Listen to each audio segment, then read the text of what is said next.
மாண்புமிகு உறுப்பினர் எம் போஜராஜன் அவர்கள்.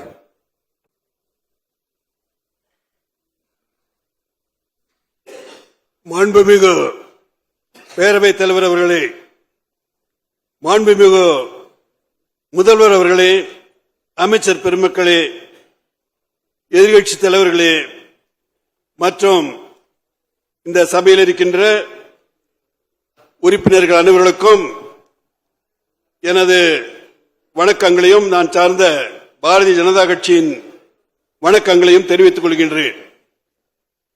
இன்றைய தினம்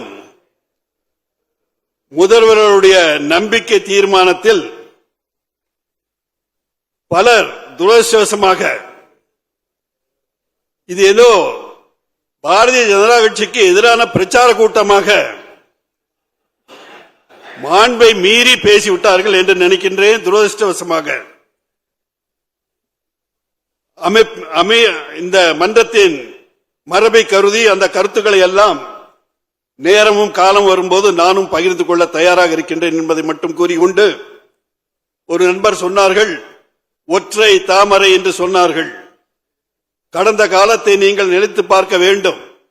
2 உறுப்பினர்கள் பாராளுமன்றத்தில் இருந்து இன்று நாட்டிலே பாராளுமன்றம் மட்டுமல்ல பல மாநிலங்களிலே ஆடுகின்ற கட்சியாக இருக்கின்ற கட்சியே போய் இங்கு கால் ஊனாது என்று சொல்லுகிறீர்கள். அது பரவாயில்லை, அது தமிழக மக்கள் பார்த்துக் கொள்வார்கள் என்பதை சொல்லிக்கொண்டு, நல்ல திட்டங்களுக்கு நிச்சயமாக எங்களது தன்னிகரற்ற தலைவர், உலகம் போற்றும் உத்தமர், மரியாதைக்குரிய மோடிஜி அவர்கள் தமிழகத்தின் பால் கொண்டுள்ள அக்கறையின் காரணமாக தமிழக மக்களுக்காக இந்த அரசை எப்பொழுதும் நல்ல பணிகளுக்கு நிச்சயமாக ஆதரவாக இருப்பார்கள் என்பதை கூறிக்கொண்டு, எங்களுடைய கட்சி நிலைப்பாடு நாங்கள் நடுநிலைமை வைக்கின்றோம் என்பதை மட்டும் கூறிக்கொண்டு எனது உரையை முடிக்கின்றேன். நன்றி, வணக்கம்.